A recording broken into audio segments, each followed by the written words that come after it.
mi querido Morey Yosef, que nos está acompañando como siempre con nuestro Sheur del día de esta semana, de este jueves, que ya ha comenzado el 3 de Menachem Av, un tiempo muy singular que se suma a nuestro calendario, obviamente, y en el cual nos acerca a un Shabbat muy especial, que es el Shabbat Hazón, como todos podemos ver aquí en nuestro Sheur de Perashat Devarim. Inauguramos un Humash, el Humash de Devarim.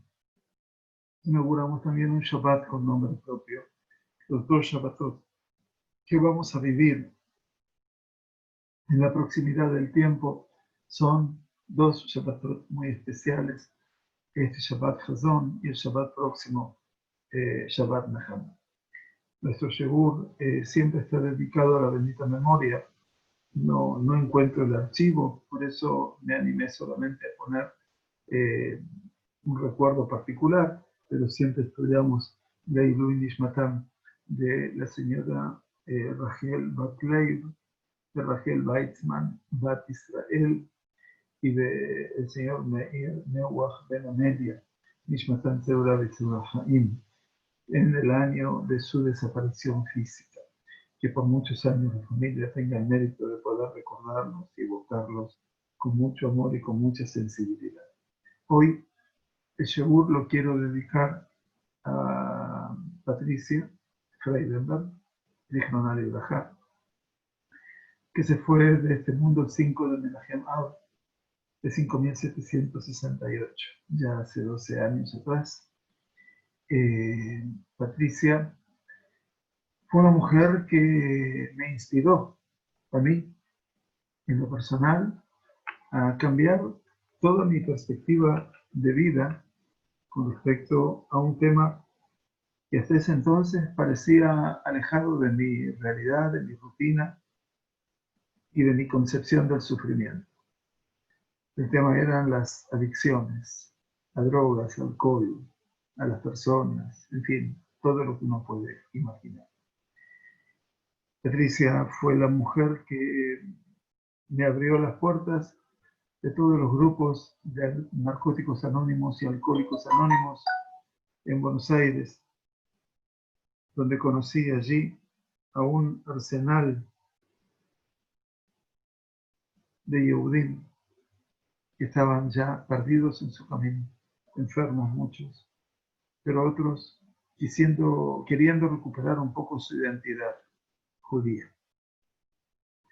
Eso llevó en el año 1975 a que la comunidad Shalom, donde yo era su rabino, y su presidente entonces, un querido amigo que suele participar de nuestras clases, que vive en Jerusalén y la Kodesh, se llama David Beraja, que tenga largos y buenos años de vida.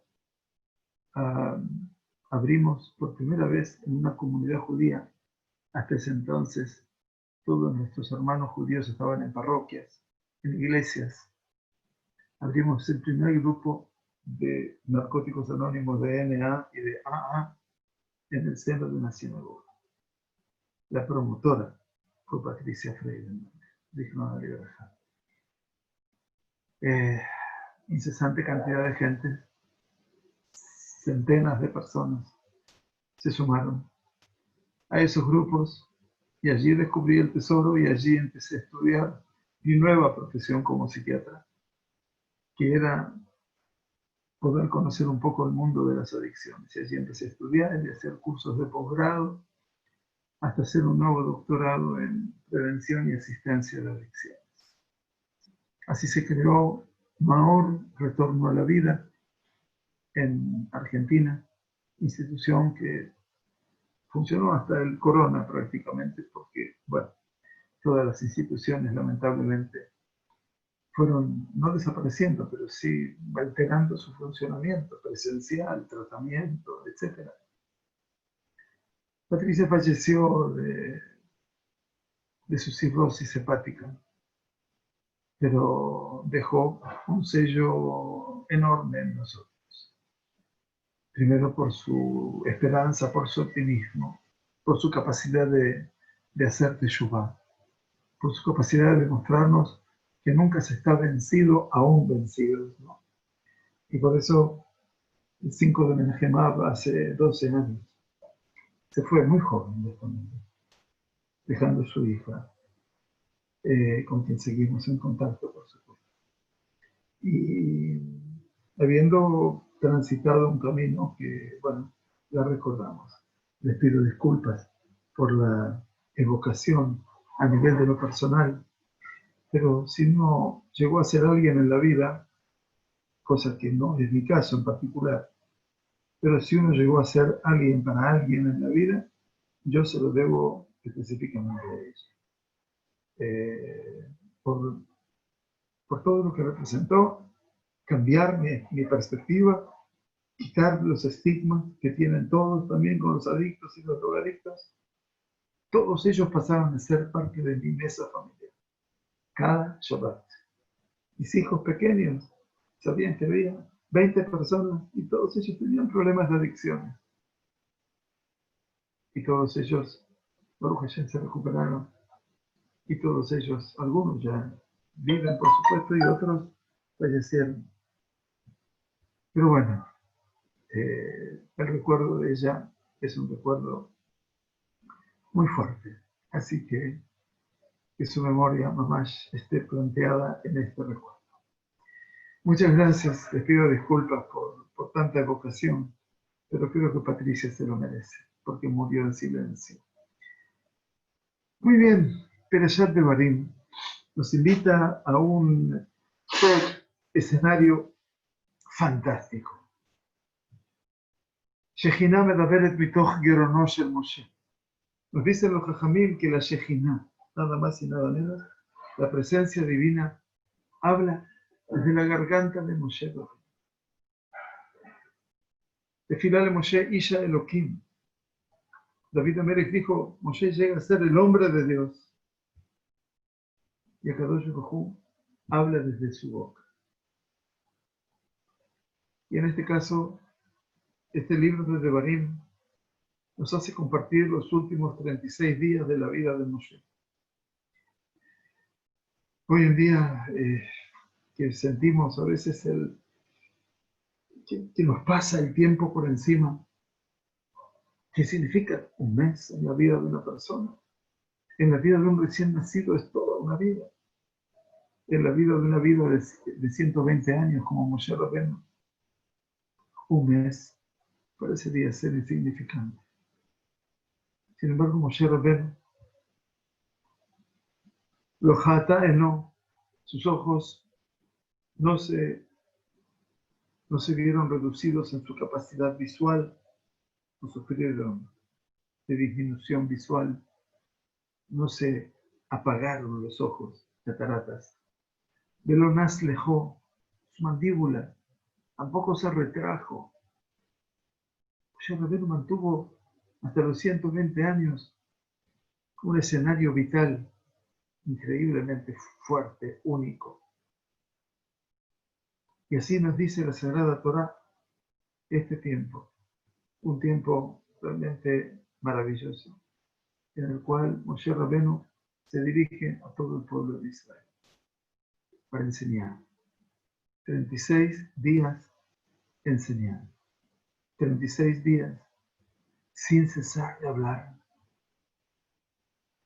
Como que sabiendo que se habría de ir un 7 de Adar, empezó Rosh Chodesh Shevat. Y entonces Moshe Rabbeinu nos dice la Sagrada Torá, Be'ayber HaYarden, en la margen oriental del Yardén, Be'eretz Moab, en la tierra de Moab, Oil Moshe Be'er, esta Torá Azot Lemor. Y a propósito puse aquí, Moshe comenzó a clarificar esta Torá, diciendo, Moshe se dirige a la nueva generación, queridos amigos.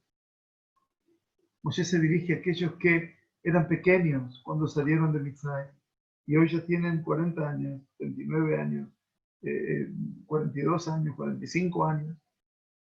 Son los adultos que van a ser los portadores de una promesa, pero también tienen que saber la Torá. Esa Torá que ellos vieron en pañales, tal vez, cuando Dios habló al pueblo judío en el monte Sinaí, es la Torá que están escuchando ahora de la boca de su maestro, escuchando nada más que la mismísima presencia divina. La primera vez que utiliza la Torá el concepto de Be'er. Y para mí esta palabra es una palabra maravillosa, es un verbo maravilloso. Y les pido disculpas por tanta exigencia en cuanto a la atención a estas palabras. Veamos entonces cómo podemos avanzar en este escenario. Moshe comenzó a clarificar esta Torá, explica a nuestro Jajamim, explica a Rashi, de lo particular a lo universal, de la prate la clara, de lo particular a lo general. Rashi, comentarista por excelencia de nuestra Sagrada Torá, que vivió en el norte de Francia, en Troyes, entre 1040 y 1105, cita el Midrash Tanjumá y dice que Moshe Oil Be'er clarificó la Torá en 70 idiomas. 70 idiomas. Se pregunta por qué. Es decir, que la Torá se encuentra a disposición de todas las naciones y que por otra parte puede ser comprendida en cualquier lengua. 70 idiomas. Nosotros explicamos esta semana a través de la iniciativa de nuestro querido Moré Yosef. Todo eso es iniciativa de él. En 5 minutos de Torá. Explicaba el Malvin, explicaban los sabios del Hasidut también, y el Malvin. ¿Qué significa que la tradujo a 70 idiomas? Porque el pueblo de Israel habría de sufrir los avatares de la diáspora. Y entonces el pueblo judío tendría que vivir fuera de su propia cultura. Y las otras culturas también deberían entender la Torá. Y como no la entendieron a veces, surgieron los pogroms y las persecuciones, algo grandioso. Pero es otro tema que lo podemos escuchar en los 5 minutos de Torá. La pregunta es entonces, queridos amigos, ¿de dónde se desprende la traducción a 70 idiomas? Bueno, el Siftei Jajamim, que son los rabinos que explican a Rashi, ¿qué dice la Torá? Dice, Be'er et Torah azot. Be'er, clarificó. Después van a ver por qué digo clarificar. Y más adelante, nuestro Humash, en Perashat Kitabó, quiere decir casi al final del libro del Devarim, dice, y escribirás sobre estas piedras todas las palabras de la Torá. Esta, Ba'er Eitev. O sea, Ba'er Eitev. Bien clarificadas o explicadas. Vemos que se reitera el verbo Ba'er, pero se agrega Eitev. Y aquí los exegetas también dicen esta palabra en su derivación, es decir, Hey, hey, hey, yutet, hey, yutet, bet, quiere decir, si yo la escribo como una derivación, primero la primera letra, después las 2, después las 3 y después las 4, genial. Si ustedes también dicen, cuando yo puedo ver el Eitev integrado, ese Eitev suma 70 como producto. Maravilloso. Una idea fantástica porque dice el concepto integrativo. Explicar integrando. Quiere decir una explicación integral. El concepto de lo gestáltico es fantástico. Entonces ahí aprendemos del Eitev. ¿Entienden lo que es la derivada, verdad? La palabra Eitev son 4 letras. Pero si la vamos nombrando de a una, Hey, Hey Yud, Hey Yud Tet, Hey Yud Tet Bet. Entonces toda esta sumatoria de estas letras, en hebreo, toda esta sumatoria de letras, lleva a sumar 70. La cuenta, por supuesto, la pueden hacer, pues no hay ningún problema. El gran comentarista de la Torá, matemático, genio total, Rabbi Abraham Ibn Ezra, hombre que vivió en la pobreza y murió en la pobreza. Nació en Tudela, que era la taifa de Zaragoza en 1092, y murió en Calahorra en 1167. Un hombre que recorrió mucho mundo. Dice Rabbi Abraham Ibn Ezra que Moshe comenzó a explicar a los hijos de Israel que nacieron en el desierto lo que hubo acontecido a los padres y les transmitió a ellos todos los preceptos, también los 10 mandamientos que habían escuchado de boca del Creador, los escucharon de boca del esclavo fiel. Quiere decir que hay todo un escenario muy importante, en el cual Rabbi Abraham Ibn Ezra nos dice lo que vino a hacer Moshe Rabbeinu en este libro. No solamente esto, pero vino también a darles a esos hijos las vivencias de un pasado que no era muy remoto, pero que las décadas habían ganado tiempo, porque todo esto había pasado 40 años atrás. Otro de los grandes comentaristas bíblicos del medioevo, Rabbi Ovadia Seforno, que nació en Cesena cerca de 1475 y falleció en Bolonia en 1550. Todos estos me gusta saber cuándo vivieron. Rabbi Ovadia Seforno sostiene que de momento que ya no se movilizaban, quiere decir, ¿dónde están? Estamos en Arbot Moab. Arbot Moab, ¿saben dónde es? La llanura de Moab, que está frente a la tierra de Israel. Para los que vivimos en Israel, cuando fuimos o vamos o iremos al Mar Muerto y nos paramos en el Mar Muerto para ver el escenario que está detrás, allí hay unas montañas. Esas son las montañas de Moab. Sí, hoy es Jordania, por supuesto. Pero ahí está el pueblo de Israel. Ahí se habían asentado. Entonces dice, de momento que ya no se movilizaban, pues Arbot Moab fue la última estación en su travesía. Y ya casi resignado tras tantas súplicas de lograr pasar a la tierra, Moshe Rabbeinu se refiere, comenzó Moshe a explicar lo que consideraba lo que podría generar dudas después de su muerte. ¿Ah? Qué interesante. No generar espacios de vacío es el otro escenario tan particular que nos viene a plantear la Sagrada Torá, según Rabbi Ovadia Seforno. Y a raíz de esta interpretación última, entonces, muy sugestiva por parte de Seforno, la Gemara del Talmud Bavli, en tratado de Temurá 16a, propone el siguiente diálogo. Esta es la Gemara, para que comprendan el vuelo romántico, poético, impactante desde el punto de vista de nuestros sabios.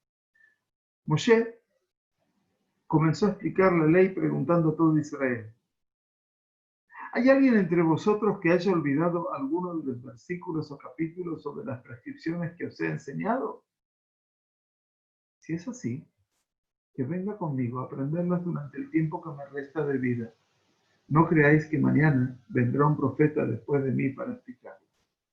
Bueno, muy fuerte lo que dice Moshe. Primero y principal, porque dice, bueno, profetas van a venir. Pero ¿qué pasaba con Moshe Rabbeinu? Tal vez se refería que profetas no van a faltar. Pero algún naví que tenga la capacidad integradora, esta visión gestáltica de toda la Torá, y que pueda explicar cada mitzvah y mitzvah del pueblo de Israel como lo hizo Moshe Rabbeinu, por eso es Moshe Rabbeinu, nuestro maestro, y no Moshe Nevienu, nuestro profeta, porque es el maestro. Encontraremos al profeta Isaías este Shabbat, como la semana pasada encontramos al profeta Jeremías, que vienen a amonestar, a reprender, a llamar la atención, a decir cómo es posible que esto pase entre ustedes. Es menos el sentido de lo educativo, más el sentido de lo reprensivo, de la amonestación. Algo más nos dice la Gemara. Antes de morir, Moshe llamó a Yehoshua, su alumno, ¿no? Su sucesor, y le dijo, pregúntame sobre todas aquellas leyes de las que tengas dudas y te responderé antes de abandonar este mundo. ¿Qué le respondió Yoshua? Yoshua le dice, lo yamush mi toja oel. No me he apartado de ti un solo instante de tu vida. Moshe Rabbeinu siempre lo tuvo a Yoshua junto a él. Fantástico. Yoshua le dice, pero maestro mío, yo siempre estuve al lado tuyo. Siempre he estado en este espacio del estudio y de la comprensión. Pero quiero que sepan que nos dice la Gemara que después de morir Moshe, el shock fue tanto que se olvidaron 300 prescripciones y surgieron 700 dudas sobre sus interpretaciones, y según otra versión fueron 3000 las alajot que se olvidaron, mientras que otros dicen que hubo 1700. No importa qué, pero la ausencia del maestro genera el olvido. Terrible, pero es una realidad tal y muy grande. La Gemara en Masejet Shabbat, que estamos estudiando ahora en español con el Moré Yosef en el Daf Yomi, cuenta acerca de la muerte de Rab, una de las grandes luminarias del judaísmo babilónico, creador de las yeshivot de Sura, de Nehardea, en Babilonia. Y se cuenta que falleció Rab. Un gran vacío se creó entre sus alumnos y los alumnos tuvieron que ir acompañando el ataúd de su maestro hasta el espacio suburbano de la ciudad porque no dejaban enterrar los babilonios dentro del ámbito de la ciudad. Todos los cementerios y más de los Yehudim tenían que estar fuera del radio urbano. Y fueron allí en silencio, con un profundo pesar y con profundo dolor. Y nadie habló ni una palabra.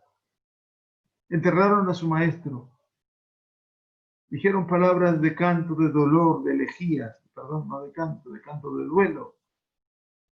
Y después, como todos los sobrevivientes al duelo, como todos los familiares, porque los alumnos del Rab se consideran como si son los hijos de él, tuvieron que sentarse en el camino a comer pan.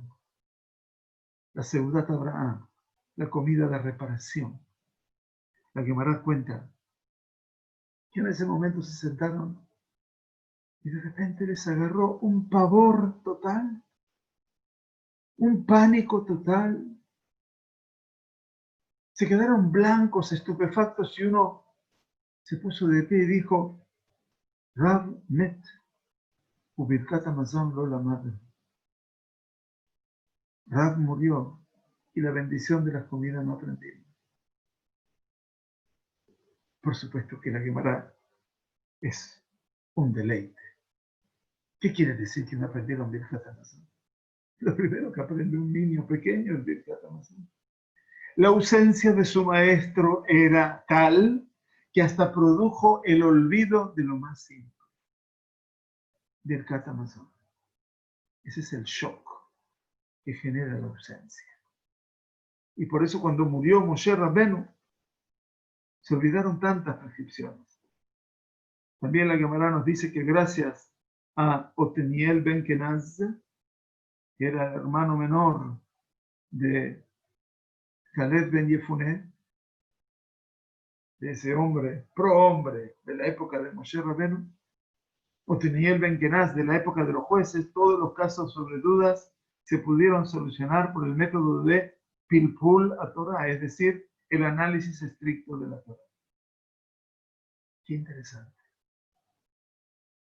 La época de los jueces, que es una época tan irregular para cualquier persona que la haya estudiado, de repente encuentra aquí que la época de los jueces es tan creativa.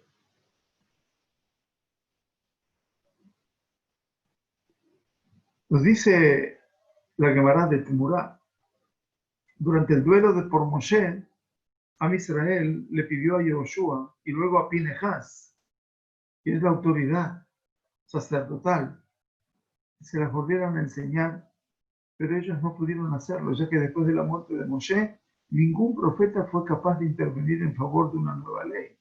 Esto es lo que les dijo Moshe Rabbeinu. ¿Entienden? Lo cambia Israel que Moshe ot Naví. No se levantó en Israel otro profeta como Moshe. ¿Qué quiere decir? Que realmente no se crea aquí el reino del imprescindible. Pero obviamente como Moshe no hubo otro. Ni siquiera Yoshua, con toda su sapiencia, ni siquiera Pinehas, con toda su herencia espiritual, pudieron hacerlo. Intentaron entonces, dice la Gemara, matar a Yoshua por no haber aprendido de Moshe con la suficiente diligencia. El Am Israel está frenético. No puede entender cómo ese hombre no sabe. Entonces Yoshua, consternado, dice la Gemara, se dirigió a Hashem suplicándole que lo iluminara. Hashem le respondió, esto es imposible. Yo te aconsejo que vayas a la guerra, así los israelitas se olvidarán de lo que han preguntado. Quiere decir, la Gemara dice que Kadosh Baruj Hu le dice, mira, no puedo iluminarte como a Moshe Rabbeinu. La iluminación de Moshe Rabbeinu, Karano Aur Panav, esa iluminación del hombre sabio es intransferible. Moshe Rabbeinu apoyó sus dos manos sobre Yoshua, no una, para consagrarlo en el liderazgo. Pero lo que natura no da, Salamanca no presta, ¿no es cierto? Dicen. Entonces el Kadosh Baruj Hu le dice, mira, sal a la guerra. Entonces van a estar olvidados de ese tema y van a salir a la guerra y van a estar ocupados en otra cosa. Y esa es la diferencia de lo que dice la sagrada tradición del Midrash. Penei Moshe ki penei Hamá. El rostro de Moshe es como el rostro del sol. Penei Yoshua ki penei Levaná. El rostro de Yoshua es como el rostro de la luna. No estamos haciendo aquí un panegírico de Moshe Rabbeinu. Estamos hablando de la importancia que desarrolla la presencia de un hombre increíblemente sabio, que alcanzó la sabiduría fundamentalmente a partir de la experiencia de ser el líder de un pueblo. Muy bien, bueno, con todas las emociones intactas, vamos a ver lo que nos dice Rabbeinu Behaye Ibn Pakuda. Hoy les queremos hacer conocer a varios autores para que vean que este manantial es un manantial único, en el cual es una invitación permanente a que podamos conocer sus aguas, ¿no? Y de las aguas, ustedes vieron que yo hablé de la claridad, ¿verdad? Y entonces van a ver por qué estoy citando todo esto. Rabbeinu Behaye Ibn Pakuda, que fue Dayan, que fue el autor de la primera obra sobre ética judía, que se llamó nada más y nada menos que Jobot Alevavot, los deberes del corazón. Es del siglo de oro español, siglo XI en España. Afirma lo que Ibn Ezra, aplicando dicha interpretación a la del carácter literario simplemente llamada Peshat. ¿Qué dijo Ibn Ezra? Les recuerdo a los que nos están acompañando. Ibn Ezra, que Moshe comenzó a explicar a los hijos que nacieron en el desierto. Ese es el Peshat. El sentido literal. Lo que hubo acontecido a los padres. Les contó la historia que ellos eran pequeños. Y les transmitió a ellos también las mitzvot, las nuevas también que vamos a incorporar para ir a la tierra de Israel. También a Seret HaTiberot, los 10 mandamientos que habían escuchado de la boca del Creador, ahora lo escucharon de boca de Moshe. Por eso, en Perashat Devarim, la semana que viene, Perashat Beit Hanan, vamos a reeditar, a revivir el tiempo de Seret HaTiberot.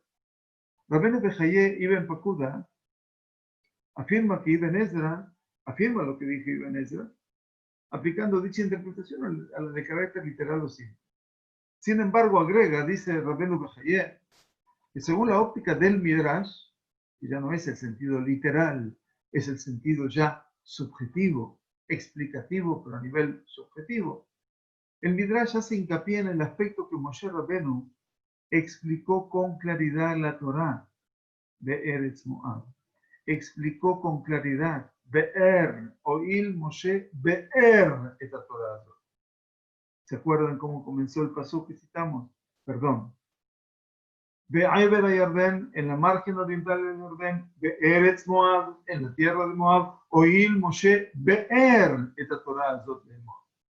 Moshe comenzó a clarificar esta Torá diciendo, dice Rabenu Bejayer, Moshe explicó con claridad en la tierra de Moab, diciendo que la Torá debe ser interpretada a través de 49 aspectos ligados a lo puro y 49 aspectos ligados a lo impuro. ¿Ah? Él habla aquí de 49 aspectos ligados al concepto de la Tahará y 49 aspectos ligados al concepto de la Tum'á, de lo impuro. Puro e impuro son dos grandes columnas del aprendizaje de lo que contiene nuestra Sagrada Torá. ¿Por qué? 49 se escribe con las letras hebreas Mem Tet, como todo el mundo sabe. Mem equivale a 40, Tet equivale a 9. De idéntico valor, vaya casualidad, ¿no? De la palabra Moab. Miren, en Moab suma Mem 40, Vav 6, Aleph 1, Bet 2, 40 más 6 más 1 más 2 es 49. Y así lo dice el Shir HaShirim, que cantamos de acuerdo a la usanza sefaradí. Dodi Tzach Ve'adom. Dodi Tzach Ve'adom. Mi amado es puro. Tzach. Tzach. Tzach es puro. Considerando que el amado se refiere al libro, Tanaj, que contiene 24 libros, así como se conocía la Biblia como Arba'a Be'esrim.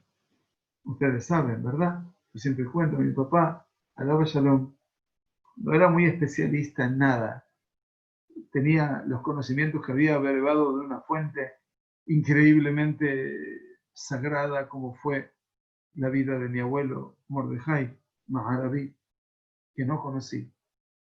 Pero mi papá, Alaba Shalom, cuando hablaba del Tanaj, no decía Tanaj, yo le mostraba el Tanaj, le mostraba el libro, y él me decía, esto le decimos nosotros Arba'a Be'esrim. Digo, ¿pero qué significa Arba'a Be'esrim? 24, que hay que ocuparse las 24 horas del día. No, Arba'a Be'esrim, porque la cantidad de libros que tiene el Tanaj son 24. Ustedes van a decir, no, son más. Es cierto, pero cuando los contemos verdaderamente vamos a ver que son 24. Por lo tanto, dice Dodi Tzach Be'adom. Mi amado es puro, considerando que el amado se refiere al Tanaj que contiene 24 libros y que se corresponde con el valor numérico de Dodi. Dodi, Dalet Vav, Dalet Yud, suma nada más y nada menos que 24. Perdón por este juego, a mí los juegos numéricos no me gustan, pero Rabenu Bejayer lo cita y yo tengo que traerlo, los cuales son interpretados por 49 aspectos a la derecha y a la izquierda. 49 aspectos a la derecha y a la izquierda, ¿cuántos son? 98. Dodi Tzach. Mi amado es puro. 49 por 2, 98, que equivale al número de Tzach, que es igual a 98. Lo puro, que tiene también su lado inverso, que es la impureza.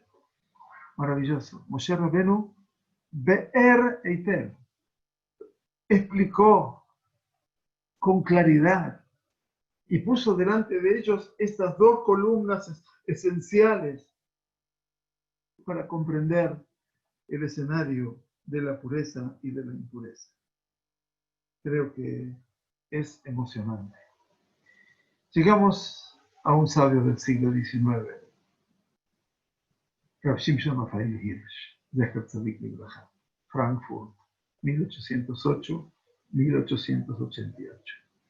Rav Shimshon Raphael Hirsch aclara que Moshe no solo volvió a decir lo que Hashem había ordenado en su momento, sino que volvió a explicar y clarificar. Yo insisto con la clarificación, van a ver por qué, acerca de cómo ordenó Hashem el cumplimiento de las mitzvot. Les dio el sentido también de las mitzvot. Y esa, dice Rav Hirsch, es la función esencial del libro de Devarim. Por favor, que nadie piense que Devarim es una repetición de algo. No, no, Haz Shalom. A veces nuestras maestras de la escuela primaria nos dijeron, el libro de Devarim se llama Mishneh Torah porque repite toda la Torah. Y no es verdad. El libro no viene a repetir sobre las mitzvot, dice Rav Hirsch, ni viene a clarificarlas y puntualizar el cumplimiento de las mitzvot que ya han sido mencionadas en los libros previos. Rav Hirsch dice, en Devarim se mencionan algo más de 100 mitzvot, para que quede claro, cuando más de 70 de ellas son nuevas. 70 mitzvot del libro son nuevas, que no están incluidas, quiere decir, en los Humashim anteriores. Rav Hirsch entonces nos dice, como gran importancia para nosotros, el libro de Devarim es una suerte de resumen de todas aquellas mitzvot que era necesario transmitir a los líderes y a los individuos en la época de transición del desierto a la tierra a ser habitada. La escritura de estas mitzvot se postergó para esta etapa donde se efectúa este resumen delante de quienes habrán de heredarla. Maravilloso. Por eso dice Rav Hirsch, se suele llamar este libro Mishneh Torah. Todos saben, ¿verdad? Mishneh Torah significa como la segunda ley.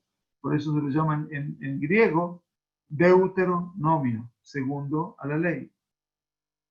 Explicando entonces que este nombre es una suerte de repetición de la Torah. Pero no es así. Los griegos pensaron que era una repetición y por eso llamaron Deuteronomio, la segunda ley. Se denomina así porque Moshe Rabenu, dice Rav Hirsch en su idioma, Hazar al Kol HaTorah Kula. Perdón, que se me escribió Torah en minúscula. Estas son las correcciones que hace la computadora solita, a veces que le gusta escribir. Hazar al Kol HaTorah Kula. Repasó toda la Torah y explicó claramente todas sus mitzvot. Y de esta forma culminó su obra sobre la tierra. Así se va Moshe. Algunas de estas mitzvot fueron escritas aquí por primera vez. Por ejemplo, para que ustedes sepan, la mitzvah de Shema Israel o Birkat Hamazon, la bendición de las comidas, hablando de Rab y sus alumnos. Y otras que se han reiterado por escrito tal como han sido en otros libros. Vimos más arriba que cuando Moshe Rabbeinu en Perashat Kitabó ordena, escribirás sobre estas piedras todas las palabras de la Torá, esta Ba'er Eitem. Estudiamos arriba. ¿Cómo explica Rav Hirsch esta reiteración? Porque el principio de la Perashá en Devarim habla oír Moshe Be'er en otro caso. Y cuando se va a ir de este mundo, le pide al pueblo de Israel que escriba todas las palabras estas en la piedra, Ba'er Eitem. Ba'er es del mismo Be'er. Eitem es bueno, como bien 70 idiomas, ¿vieron? ¿Cómo le explica esto Rav Hirsch? De acuerdo al Talmud, Tratado de Sotá 32a, esta frase debe ser entendida, atención, como que se debe explicar las cosas, Devarim, palabras, acercándolas a la comprensión. Acercándolas a la comprensión. Atención. Y dedujeron de aquí que la copia de la Torá que refiere al versículo, copiar, escribirás sobre estas piedras, incluyó también una traducción. ¡Wow! ¡Qué interesante! A fin de ser comprendida por las naciones del mundo. También el mundo tiene que entenderlo. Ya que el pueblo de Israel está muy lejos de ese particularismo que le atribuyen los extraños, sino que desde un principio se ha visto con el compromiso de acercar la redención espiritual y moral a toda la humanidad. Y con el ingreso de la Torá a la tierra de Israel, ha comenzado ya la salvación futura de las naciones. Bueno, el verbo ba'er, en hebreo ba'er, bet alef reish, posee una raíz singular. Este es el Rav Hirsch que quiero que conozcan. La genialidad de un comentarista bíblico. Rav Hirsch asocia el concepto de be'er, pozo, con el verbo de ba'er, explicar. Ustedes lo ven, es realmente fantástico. Be'er es pozo. Se escribe igual, be'er, igual que esto, igual que aquí. Lo mismo que ba'er, depende cómo lo lea. Y dice que quiere producir claridad, salir de la oscuridad a la luz del día.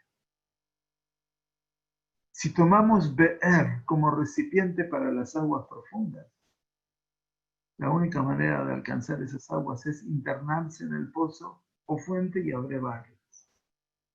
Profundidad, queridos amigos, inspira a comprensión y una suerte de echar luz. Allí nace la idea de ba'er, la magna tarea del maestro, en nuestro caso, maestro, Rabenu, Ein Maim la Torah. No es, las aguas no son sino la Torah. Y cuando hablamos del agua no hablamos sino de la Torah. Y aquí nace la proyección de la inmensa tarea de Moshe Rabbeinu. No solo como conductor, sino como transmisor. Ese proceso de Kabbalah y Masore. Kabbalah es lekabel, recibir, no otra cosa. Oral, ese es el sentido de la Kabbalah general. La Torah oral. Y Masore, imsor, dar. Aquí nace esa duplicación de la tarea. Poder recibir lo escrito, pero por sobre todo, hacerse transmisor de lo oral. Esta tarea es fundamental, mi querido. Proceso dinámico que garantiza como modelo excluyente, dice Rav Hirsch, la perpetuidad de una fe en el seno de una sociedad constituida. Por eso cuando nosotros estudiamos el Pirkei Avot y leemos la primera Mishnah del primer capítulo, y leemos Moshe Kibel Torah Misinai Umesará de Yoshua. De Yoshua las Kenim, Beskenim la Neviim, Neviim Sarah. Bueno, Moshe recibió la Torah, Kibel, Kabbalah, la Torah en Sinai y Masar, Mesará, la transmitió a Yoshua. Yoshua a los ancianos a los profetas y los profetas la transmitieron a los hombres de la gran asamblea. Ellos dijeron tres cosas. No sean apresurados en el juicio, formad muchos alumnos, y que más, vean su siyat la Torah, y hagan un cerco a la Torah. Aquí nace el proceso de Kabbalah Umasod, Kibel Umesará, ¿verdad? Y eso se inicia en donde? A los pies del monte Sinaí, que es el lugar donde Dios habla, donde nos da los 10 mandamientos. Moshe recibió la Torah en Sinai y la transmitió a Yoshua. ¿A qué Torah se refiere? ¿La escrita o la oral? Vean a qué Torah se refiere. Cuando llegamos al final del Humash de Barim, Perashat Vayelech, dice, Moshe escribió esta Torah y la entregó, escribió la Torah y la entregó a los Kohanim, Leviim, portadores del arca de la alianza de Hashem, y a todos los ancianos. La Torah escrita fue entregada a los Kohanim y a los Leviim. Por lo tanto, como explican los comentaristas de la Mishnah, nuestro Pirkei Avot hace referencia a la Torah oral. ¿Me entienden? Y como vemos, inicia un proceso proactivo e interminable en el tiempo que alcanza nuestro día. El final de la primera Mishnah se alusiona a un aspecto iniciado por Moshe Rabbeinu referido a la Torah Shebe'al Peh, la Torah oral, que se llama Torah Shebe'al Peh, que veremos ese aspecto desarrollado en el Zohar HaKadosh. Porque Zohar HaKadosh no es mística, es transmisión. Para eso hay que estudiar. Para eso no hay que saber solamente. Hay que saber de quién lo recibimos. Y tenemos que asegurarnos de que no nos están enseñando algo que no se debe. Y esa es la autoridad de lo oral. Todo depende de quién uno estudia.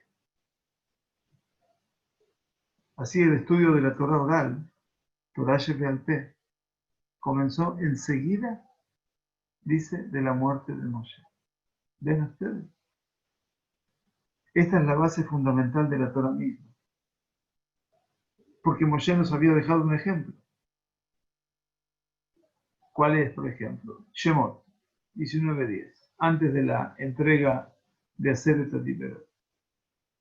Hashem dijo a Moshe: vete al pueblo y santifícalos hoy y mañana y laven sus vestidos. Dios le pide que la gente se santifique, se purifique hoy y mañana, 2 días. Son los momentos previos a recibir y escuchar los 10 mandamientos, ¿verdad? Muy bien. El análisis de la Gemara del suceso lleva a la conclusión de Rabbi Yosef que Moshe Rabenu, atención, prolongó de por sí el periodo de abstinencia previo para 2 días, hoy y mañana, de un tercer día, y que esto terminó la noche del 6 de Sivan. O sea que Moshe Rabenu lo hizo mida'ato. ¿Y por qué agregó Moshe un tercer día de por sí? La gran pregunta. Él interpretó de este modo la orden divina, Hayom Umahar, hoy como mañana. Moshe hace una deducción. Como el día siguiente incluye la noche que precede, igualmente hoy incluye la noche que precede. Ahora bien, la noche de hoy ya pasó, faltan por tanto 2 días enteros, porque esto era el día siguiente. Ahora, la noche de hoy ya pasó, falta por tanto 2 días enteros, aparte de hoy. Y el Eterno, dice el Midrash, aprobó esta iniciativa, puesto que la revelación no tuvo lugar sino después del tercer día, Shloshet Yemei Akbala, los 3 días de limitación, ¿me entienden? Y esta aprobación de Kadosh Baruj Hu fue dada porque Moshe dio aquí el ejemplo de interpretación divina, de lo que es cómo interpretar la palabra de Hashem. Kabbalah u Masoret, ¿quién la recibió de la Torah? Él. Él aprendió cómo interpretar el texto. Entonces, él dio el ejemplo de la interpretación divina tal como ella fue adoptada como base fundamental en la ley oral. ¿Y para qué hizo esto Moshe? Para hacer un siyag la Torah. ¿Se acuerdan que dijeron los hombres de la gran asamblea? Ba'asu siyag la Torah, hacer un vallado protector alrededor del mandamiento divino. Moshe inauguró así en el momento preciso de la promulgación de la Torah el principio de su corolario, la ley oral. Esta ley es lo más trascendente, lo más importante, lo esencial, en calidad de seyag y gader, de cerco. En efecto, es a los hombres que les corresponde profundizar, estudiar y analizar la palabra divina para llegar en un impulso de amor y veneración a conocer su sentido más íntimo y su pensamiento más profundo. Este ejemplo dado por Moshe a todas las generaciones fue recompensado por el Eterno, quien aprobó su iniciativa. Este es el Be'er de Moshe. Y el Zohar HaKadosh atestigua que las 2 frases de la Torah corresponden a los 2 árboles del paraíso. El árbol de vida es Ahaim, que representa la Torah Shelechta, la Torah escrita. Qué bonito. La Torah escrita, mientras que el Etz Hada'at Tov Bara, el árbol del conocimiento del bien y del mal, es la Torah Sheba'al-Peh, la Torah oral. La primera, la Torah escrita, está destinada a procurarnos la vida. Y la segunda nos instruye sobre lo que está bien o mal en la vida cotidiana. Así dice el Zohar HaKadosh. Y por eso, cuando terminamos la Torah, decimos Torah Tzibalanu Moshe. La Torah, por cierto, es del Shamayim. Torah viene Shamayim. Esa es la fe básica del pueblo judío. Pero fue descendida hacia nosotros a fin de ser estudiada, comprendida y puesta en marcha por los seres humanos sobre la tierra. La Torah Sagrada tiene 2 aspectos: el celestial, con la imposibilidad de modificar de él un mínimo aspecto. Torah Hashem Temima. La Torah de Hashem es íntegra, dice David Amelech. No hay forma de tocar una letra. El segundo aspecto es el aspecto terrenal. Ese que me dio a mí, el Kadosh Baruj Hu, entregado a nuestras manos, de acuerdo a nuestra capacidad humana, de acuerdo a nuestras posibilidades existenciales en las condiciones que nos hallamos. Y así se cumple la segunda parte del versículo. Torat Hashem Temima, Meshivat Nafesh, restaura el alma. Este es el Tehilim que leemos en Shabbat. Pues regresa ese alma a su sendero original de acuerdo a su creación, que es esa imagen y semejanza de Hashem. Dice Rabbi Yaakov Ariel, rabino de la ciudad de Ramat Gan, Shilita. Así es que podríamos decir que este es el sentido de las dos Torot, la Torah escrita y la Torah oral, que no son sino una Torah única con aspectos revelados diferentes. Por favor, que quede claro. Toda desconexión o corte entre ambas vacía a la Torah de sentido. Solo la complementación maravillosa de ambos rostros como uno, en una sola expresión, decimos Morashá. Solo esta es la Torah que ordenó Moshe. Torah Tzibalanu Moshe. ¿Se acuerdan, no? ¿Cómo termina el pasuk? Morashá Keilat Yaakov. Cuando decimos de Morashá, hablamos de ese encuentro de lo escrito y de lo oral de Israel. Nos dice el libro de Shemot, Tetzaveh. Beatá Tetzaveh.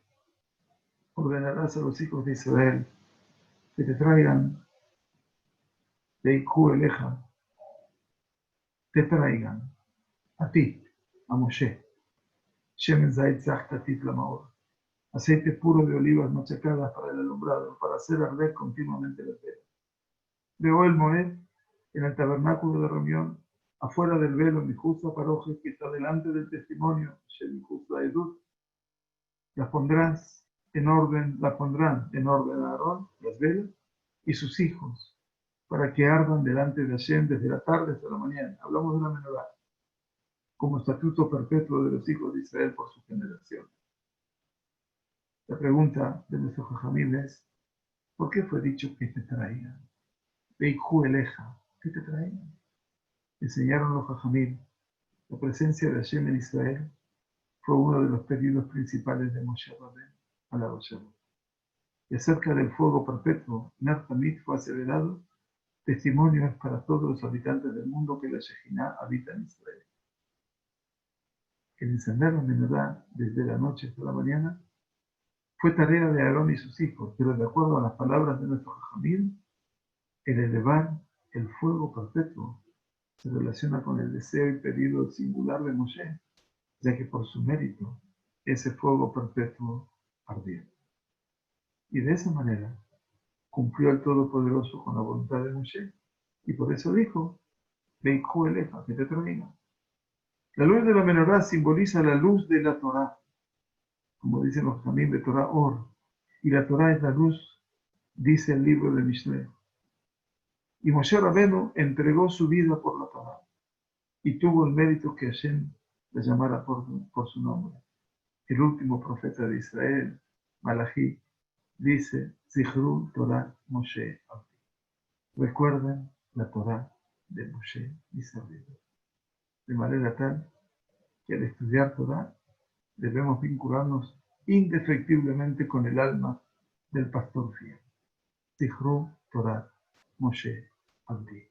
No olvidemos de estudiarla con claridad, descender a la profundidad del pozo, porque del pozo de las aguas vivientes, del Be'er Mayim Haim, sacaremos el Ba'er, esa explicación llamada Ba'er Eiter, que es la explicación más simple y más contundente de todo lo que es el escenario vital del pueblo judío. Bueno, que tengamos un mes excelente, con todo lo bueno, más allá de las circunstancias del mes de Av, y se va a transformar en fiesta seguramente, estudiando Torah con seguridad. Gracias por compartir con nosotros este tiempo. Kadosh Baruj Hu envíe su brajá de Atzlajá, de Parnasá Tová, de Rebaj, de Atzalá, de Refuah Shlema, de curación completa para todos los enfermos, y quiera que los ojos escuchar nuestras plegarias. Que tengamos Shabbat Shalom. Muchas, muchas, muchas gracias por estar con nosotros. Shabbat Shalom para todos. Muchas gracias y Jodesh Tov.